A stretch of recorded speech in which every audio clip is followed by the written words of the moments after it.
Hey guys, welcome to another episode of Create Brevity. This is your host, eDirector. And for this week's episode, I really want to focus on the topic of a specific person. Specifically, can you manifest a specific person? And the answer is yes, you can. Of course, you can. And I want to talk about that. And I also want to touch on what we talked about last week when we discussed what your brain is doing when you're specifically manifesting. Okay, so before we begin, just a quick reminder, check out my website, www.createbrevity.com. I have a manifesting blog with lots of information on topics like this and more. And I also offer one-on-one coaching. And hopefully in the next couple of days, you'll see a link. I'm now publishing a manifesting guide for some people who want something a little bit more in depth, a little bit more in depth than my blog posts or my articles that I have available. And they want something to kind of have on hand that's a little bit different than a podcast episode. So hopefully that'll achieve that happy medium for you. So thank you so much, as always, for listening, and let's get started. So, can you manifest a specific person? Yes, unequivocal yes, of course you can. There's, I know some people, they feel like you can't. There's some other life coaches, there's some other manifesting coaches that believe that. I disagree. I know some people we talk about free will a lot, that gets thrown out there. It has absolutely nothing to do with free will. Um, if you believe in multiple realities or you feel in jumping narratives, then you'll know that you're just jumping from point to point. So you're not taking away anyone's free will. Okay. What you're doing is you're concentrating and you're using your natural focus and energy to be able to center yourself and kind of propel yourself, I guess might be the right way, right? You're assuming a reality, a different reality that's different from your 3D. And if it happens to have specific things in it, including people, that's not a problem. It's never going to be an issue. So let's just get that out of the way. Yes, you can do it. So the next question a lot of people have is, well, okay, love that answer. How do I do it? Well, it's no different than manifesting anything else. A free cup of coffee. It's no different than manifesting a rainbow or a butterfly. It's really no different than manifesting money. Um, you're you're fine. You will be able to get a specific person in those exact ways. So you're going to concentrate, you're going to focus. However you do that, affirming, scripting, visualizing, it really doesn't matter. You're getting to a centered place, okay, and you're going to focus on what you want. You're going to focus on the feeling of having that, right? What does that feel like for you? Okay. And after you do that, you're going to release resistance. And the resistance, it can be anything. For some people, it's old thoughts. Maybe old memories will pop up of you had some happy times with an SP, for example, if you're trying to manifest someone back into your life. Maybe you had some happy times with them, but now all of a sudden you can't stop thinking about the last fight that you had or the last argument. Okay. That's a form of resistance. Okay. Or if you're trying to manifest someone new, maybe you don't have the confidence to believe that you can. Maybe you fear that you'll never meet anyone that fits all of the requirements, okay, for an ideal specific person, okay? Those are all forms of resistance. And all of those things touch on what we talked about last week when we talked about what your mind is doing when you're consciously manifesting. See, your mind is a meaning generating machine. It's there to prove you right. It literally spends 24/7, 365 trying to give you an answer that's going to make you feel better. Okay? The only problem with it is that your mind only knows what you've experienced. Okay? Which is a very small amount of the things that are actually happening in the world. Your mind doesn't know everything that it thinks it does, and it doesn't know what it doesn't know. So you're taking that one experience, maybe that one fight or argument you had, let's say if you're trying to manifest someone back, and you're marinating on that fight and that argument. You're picking it apart, looking for details, okay, so that you can prove your theory correct that this person does not like you, okay? So you're picking apart their every word. You're creating situations and scenarios based off that argument and that fight. the truth is, you don't actually know what they're thinking. You don't actually know how the situation spun out.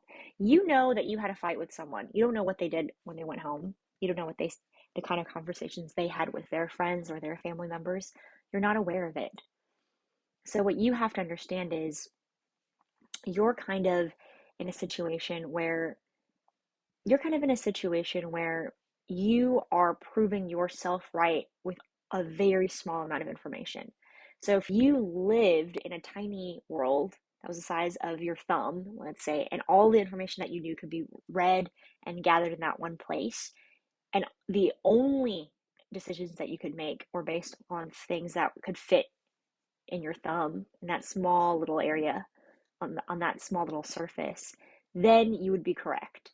However, we live in a very large world. We're interacting with lots of different people. We're interacting with lots of different things, and we don't know everything, right? So, a lot of the resistance is you just unlearning the things that you think that you know very well, that you think are fact, okay? If you can't unlearn it in one day, that's okay. You're not supposed to, right? That's what releasing resistance is all about. For a lot of people, it's a very slow process. They're doing a little bit at a time, okay? But when you release resistance, basically what you're doing is you're kind of unlearning things that you thought were set in stone, right? You're things that you thought were facts, you're kind of flipping them around, okay? And now they're not so factual anymore because you had locked yourself into a worldview where you're sort of the center and everything's radiating from you and coming towards you. Well, that's how everyone is as they're walking around. So you're bumping into someone else who also thinks that. You're bumping into someone else who also has their own center. So the only things that we do is when we bump, we use our focus and our concentration to influence. And that's all we're doing. Okay. If you scatter and you have all of these thoughts, then your energy and your influence is going lots of different places. Okay. So it's just not going to be as concentrated, right?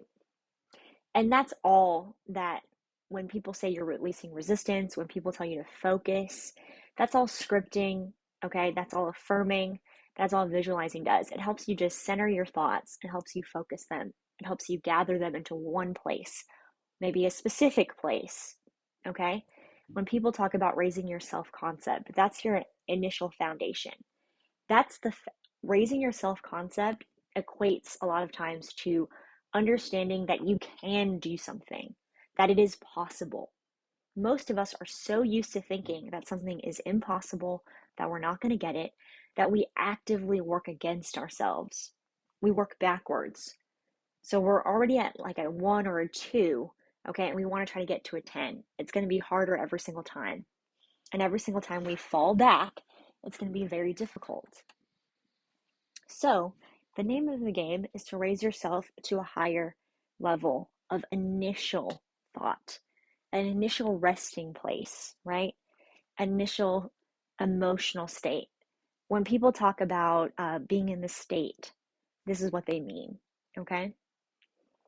They're talking about getting into a healthy emotional state where you can believe in yourself, where you feel free to imagine and visualize and accept your manifestations as being done, as something that you can have, that you deserve, that you're worth, okay? As being worth it, okay? That's what you're doing when you're consciously manifesting, okay? That's what you're doing when you're releasing resistance. So you're working on raising your natural state, okay? Being able to believe in yourself the way that you deserve to be believed in, okay? And then you're also working on concentrating your energy on a specific thing. That's how we are when we do any kind of manifestation. That's all we're doing, okay? Now, as you release resistance, as you work on your self concept, okay, as you're focusing, you're going to come across some feelings of being uncomfortable. And I've had this experience myself. I'm going through it right now, actually. Um, I feel like as I've go through this manifesting process more and more, that I get to a certain point where I do have my own trials. They're easier for me to handle. They're not as uncomfortable as they used to be, so I'm not jarred. But I'm realizing that this is a lifelong committed process. So when people talk about it as a lifestyle, that's what they mean. A lot of times when we first discover conscious manifesting, we think of it as kind of a one and done. I'll get my money, I'll get the health, I'll get my SP, and I'm just not going to worry about it anymore. Well, the thing is, as we've discussed, you don't get what you want, you get what you are, right? So, in this process of changing yourself and getting to a good level, okay, you're actually changing how you think about things, you're changing how you feel, you're changing how you look at the world, how you look at what is possible for you, okay? And through that process, it stops being a one and done because you're realizing that, I who I was is different than who I am now, even if it's just on the inside.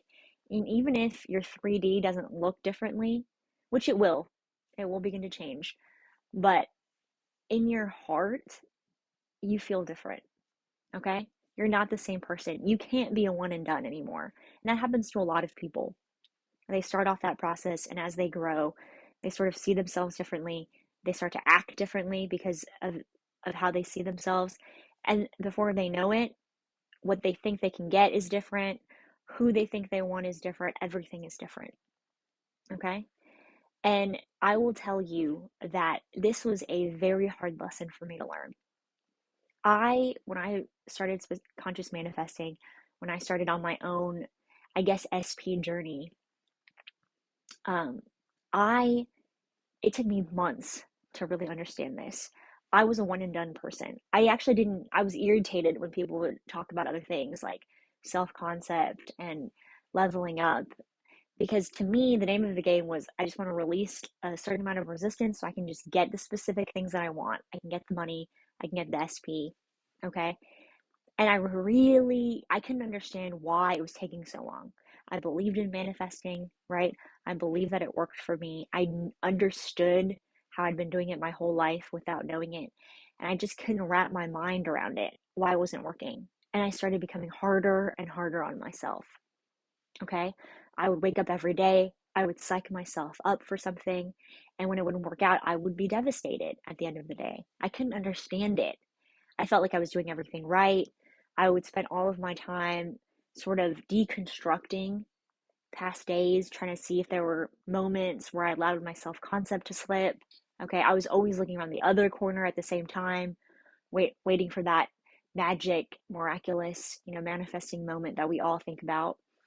And finally, after about 6 months, I literally had to just take a beat. I got to the point where I dreaded waking up and being disappointed by my reality. I was not accepting reality at that point. I I felt out of sync. I felt unbalanced. I knew this wasn't healthy. I knew this wasn't what I wanted because at the end of the day, I would make I would script and I would make lists of specific things I wanted, but I also specifically wanted to be happy. And I knew I was about as far away from happy as humanly possible at that moment, at least in my perspective at the time. So I started letting go. No, thoughts would pop up into my head, right? Those old thoughts, those resistance moments that I told you about. My brain was trying to tell me to just give up on this process completely, that I was a fool, that I was duped. It was popping into my head. Okay. And every single time I would say, you know what? I'm not going to go into it. Okay. I'm not going to argue for and against. I'm not going to argue with myself anymore. If I think everything's going to work out, I hope it works out. That's all I would say to myself. And then about a month later, okay, so now I'm 7 months in on this specific journey, okay, specific part of my conscious manifesting journey. I'm sitting at a cafe, okay, I'm having a conversation with someone else, and out of the corner of my eye, I get that miraculous moment, okay? I, the specific person who I was trying to manifest, who I wanted to see, walked through the door, okay? And yes, in that moment, I felt my faith in manifesting increase. I felt my faith in myself increase. But I also really understood that I had to let go of my denial of reality. I had to let go of all the resistant thoughts. And a lot of times we think letting go of those thoughts means arguing, right? Means kind of digging into them, figuring out why we're having them. But I realized that for me, when I was doing that, I was feeding into them. Okay, I was giving them life. I had to let the dust settle. Okay, and I was continually kicking up dust because I equated the dust settling with things being over. Okay, and because my entire perspective of manifesting was skewed, because my worldview was skewed. I had a worldview where when things quiet down, when you stop fighting for the things that you want, that means it's over. And that was wrong. That worldview was based on many past experiences that I had.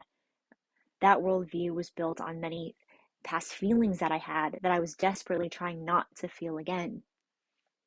That is going to be very, very different.